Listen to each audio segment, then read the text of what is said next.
A permutation is an arrangement of objects in a definite order.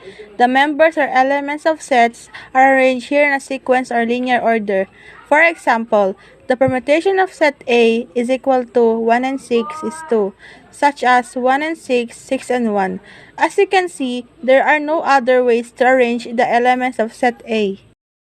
Example number 1. You have 12 songs downloaded on your computer and want to put 4 of them on a CD. How many different ways can you do this? To use is npr is equal to n factorial over n minus r factorial. The value of n is 12 and the value of r is 4. So 12p4 is equal to 12 factorial over 12 minus 4 factorial is equal to 12 factorial over 8 factorial because 12 minus 4 is 8. So equal to 12 times 11 times 10 times 9 times 8 factorial over 8 factorial. 8 factorial will be cancelled, so 12 times 11 times 10 times 9 is equal to 11,850. Example number 2. How many different words with or without meaning can be formed using any 4 letters from a word containing 10 different letters? The formula that we are going to use is NPR equal n factorial over n minus r factorial. N is equal to 10 and r is equal to 4. 10p4 equal 10 factorial over 10 minus 4 factorial. 10 minus 4 is equal to 6, so that 10 factorial all over 6 factorial. 10 times 9 times 8 times 7 times 6 all over 6. 6 will be cancelled. Then 10 times 9 times 8 times 7 is equal to 5,040. Example number 3. Find the number 3 letters words that can be formed from the letters A, B, C, D, and E, in which the letter should not be repeated. The formula that we are going to use is P in R is equal to n factorial over n minus r factorial. N is equal to 5 and r is equal to 3. P5 and 3 is equal to 5 factorial over 5 minus 3 factorial. Is equal to 5 factorial over 2 factorial. 2 factorial because 5 minus 3 is 2. So 5 is equal to 5 times 4 times 3 times 2 times 1 over 2 minus 2 times 1 is equal to 120 over 2. 120 divide 2 is equal to 60. Example number 4. How many 3 letters words with or without meaning can be formed out of the letters of the word swing when repetition of letters is not allowed? The formula that we are going to use in this solution is npn equal to n factorial over n minus n factorial. N is equal to 5. 5p5 is equal to 5 factorial over 5 minus 5 factorial. It is equal to 5 factorial over 0 factorial. Why 0? Because 5 minus 5 is equal to 0. 5 times 4 times 3 times 2 times 1 factorial over 1 factorial. Because 0 factorial is equivalent to 1 factorial. 1 factorial will be cancelled, so that 5 times 4 times 3 times 2 times 1 is equal to 120. Example number 5. Tomorrow is election day for class officers. Let us assume that all 30 people in your class are candidates for this election. From these 30 students, the offices of President, Vice President, Secretary, and Treasurer will be filled. In how many different ways can the offices be filled? The formula that we are going to use in the solution is npr equals to n factorial over n minus r factorial. N is equal to 30 and r is equal to 4. 30 factorial over 30 minus 4 factorial. 30 over 26. 26 because 30 minus 4 is 26 factorial. So, 30 times 29 times 28 times 27 times 26 factorial over 26 factorial. 6 will be cancelled, so that 30 times 29 times 28 times 27 is equivalent to 657,780. Combination. In mathematics, a combination is a way of selecting items from a collection where the order of selection does not matter. Suppose we have a set of 3 numbers P, Q, and R. Then, in how many ways we can select 2 numbers from each set is defined by combination. Example number 1. how many different committees of 4 people can be formed from a poll of 8 people?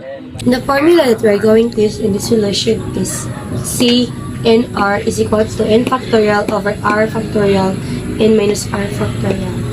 N is equal to 8 and r is equal to 4. C 8 4 is equal to 8 factorial over 4 factorial, 8 minus 4 factorial. 8 factorial over 4 factorial times 4 factorial. Why 4 factorial? Because 8 minus 4 is 4 factorial. 8 times 7 times 6 times 5 factorial, 4 factorial over 4 factorial times 4 times 3 times 2 times 1 factorial. These two 4 factorials will be cancelled so that 8 times 7 times 6 times 5 is equal to 1680 and 4 times 3 times 2 times 1 factorial is equal to 24. So these two will be divided. 1680 divided by 24 is equal to 7. Example number 2. A news program has time to present 2 of 4 available news stories. How many different sets of stories can be presented on the evening news? The formula that we are going to use is NCR. NCR is equal to n factorial over n minus r factorial times r factorial. The value of n is 4 and the value of r is 2. 4C2 is equal to 4 factorial over 4 minus 2 factorial times 2 factorial. Is equal to 4 factorial over 2 factorial times 2 factorial. 2 because 4 minus 2 is 2. So equals 4 times 3 times 2 times 1 factorial over 2 times 1 times 2 times 1 factorial is equal to 24 because 24 is times by Example number 3. 10 points are marked on a plane so that 3 of them are the same straight line. How many triangles are there with verticals and these points? Example number 3. 10 points are marked on a plane so that 3 of them are the same straight line. How many triangles are there with verticals and these points? The formula that we are going to use in the solution is NCR is equal to n factorial over r factorial times n minus r factorial. N is equal to 10 and r is equal to 3.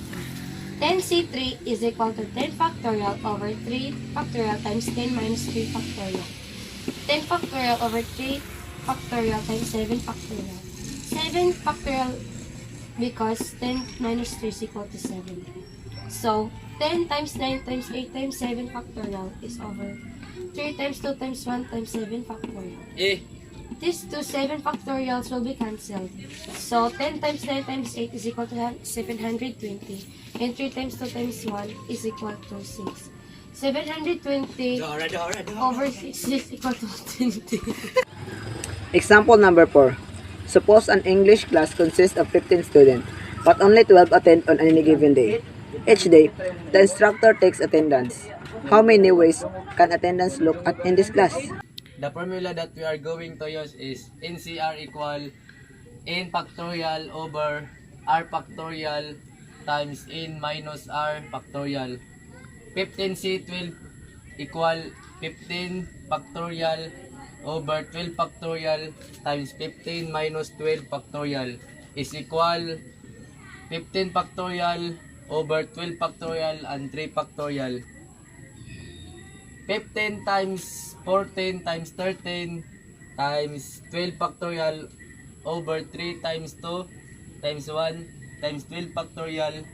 12 will be cancelled, so 15 times 14 times 13 is equal 2,730 and 3 times 2 times 1 is equal to 6 and 2,730 is divide 6 and equal 455.